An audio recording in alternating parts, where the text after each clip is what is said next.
사례 기반 알기 쉬운 내부 통제, 심화 과정.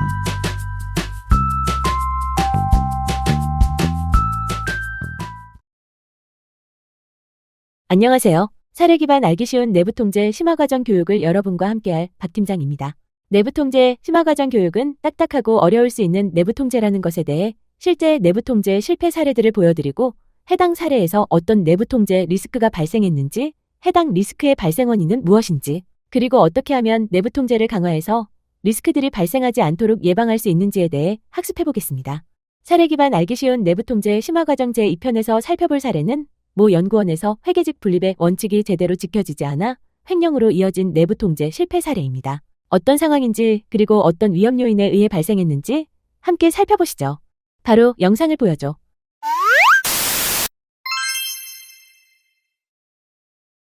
도후임 재무관님, 전임 재무관님께 들으셨겠지만 산림청사업 관련 세출예산 집행은 제가 처리하고 있습니다. 도후임 재무관님도 디지털 예산회계 시스템 인증서 비밀번호를 알려주시면 제가 지금처럼 계속 처리하도록 하겠습니다. 그렇게 처리하는 게 맞나요? 지방회계법에 따르면 지출원인 행위는 재무관이, 지출결의는 지출관이 해야 하는데 그걸 나책임님이 다 하신다고요? 전임 재무관님이랑 이해금 지출관님이 워낙 바쁘셔서요. 지금까지 아무 문제 없었고요. 전임자분이 그렇게 하셨다니까 저도 그렇게 할게요. 여기 인증서 비밀번호입니다.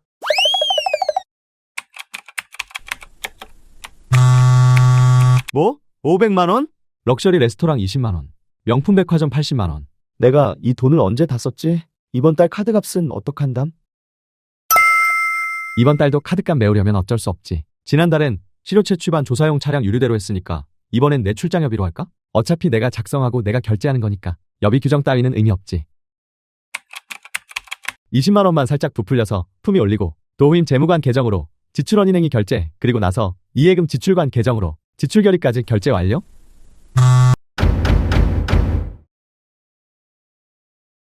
박 팀장님, 방금 사례 잘 보셨죠? 사례에서 보신 것처럼 나책임 직원은 신규로 보직을 받은 도후임 재무관에게 산림청 사업 관련 세출 예산 집행을 본인이 처리하고 있다고 알려주면서 디지털 예산회계 시스템 인증서 비밀번호를 알려주면 전임 재무관 시절에 해왔던 것처럼 본인이 계속 처리하겠다고 이야기하잖아요. 말도 안 돼요.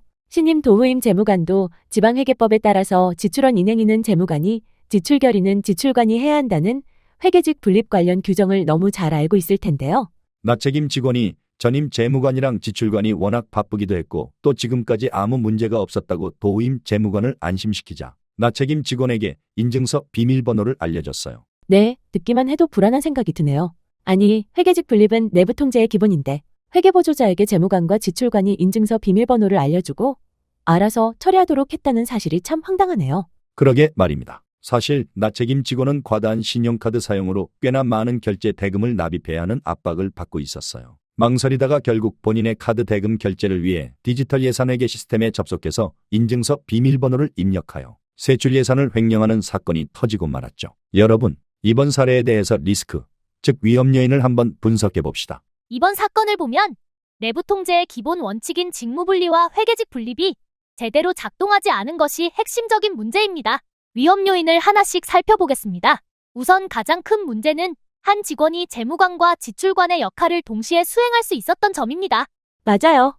나책임 직원은 원래 재무관이나 지출관이 아니었음에도 불구하고 재무관과 지출관의 디지털 예산 회계 시스템 비밀번호를 알고 있어서 지출원인 행위와 지출 결의를 마음대로 할 수 있었어요.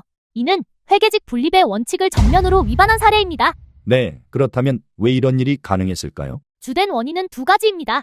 첫째, 디지털 예산회계 시스템 비밀번호 관리가 부실했습니다. 재무관과 지출관이 자신의 비밀번호를 나책임 직원에게 공유하면서 보안이 완전히 무너진 것이죠. 두 번째는요? 둘째로는 내부 감시나 승인 절차가 허술했습니다. 일반적으로 한 사람이 지출원 인행위와 지출 결의를 동시에 승인할 수 없어야 하는데 이를 견제할 시스템이 없었던 것이죠. 나책임 직원이 횡령한 방식도 문제예요. 나책임 직원은 출장비를 과다 청구하고 본인의 계좌로 직접 세출 예산을 이체하는 방식으로 횡령했어요. 문제는 이런 행위가 수년간 지속되었음에도 아무도 이를 발견하지 못했다는 점이죠. 이건 자체 감사를 포함한 내부 통제 기능이 제대로 작동하지 않았다는 걸 의미합니다.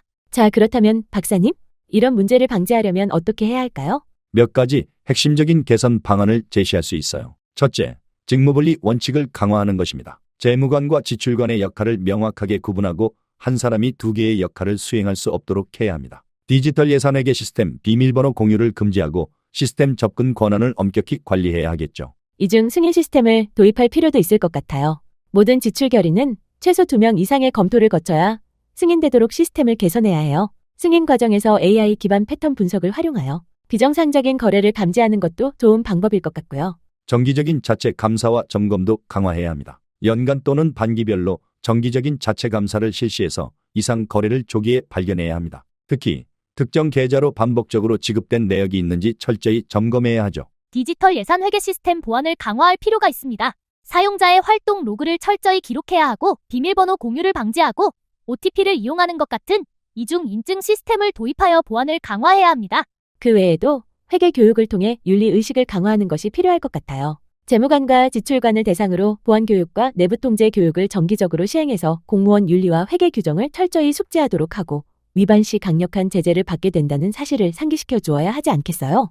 맞습니다. 맞고요. 저는 통제 환경 측면에서도 이 사건을 한번 바라보고 싶어요. 원칙을 말하자면 최고 관리자를 비롯한 경영관리층은 내부 통제의 중요성을 지속적으로 조직 구성원들에게 전달해야 합니다. 그러나 이번 사례의 경우에는 고위 관리층은 실제로 전반적인 내부 통제의 효과적 운영에 무관심했던 것으로 보입니다. 네.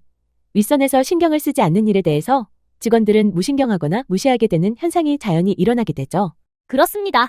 이 기관에 필요한 것은 전반적인 통제 환경의 점검과 최고 책임자를 포함한 관리층의 내부 통제 인식의 강화라고 생각합니다. 기관장부터 내부 통제의 필요성을 인식하고 전체 조직의 내부 통제의 원칙들이 효과적으로 적용되도록 경영쇄신이 필요하다는 데에 모두 동의할 것으로 보입니다.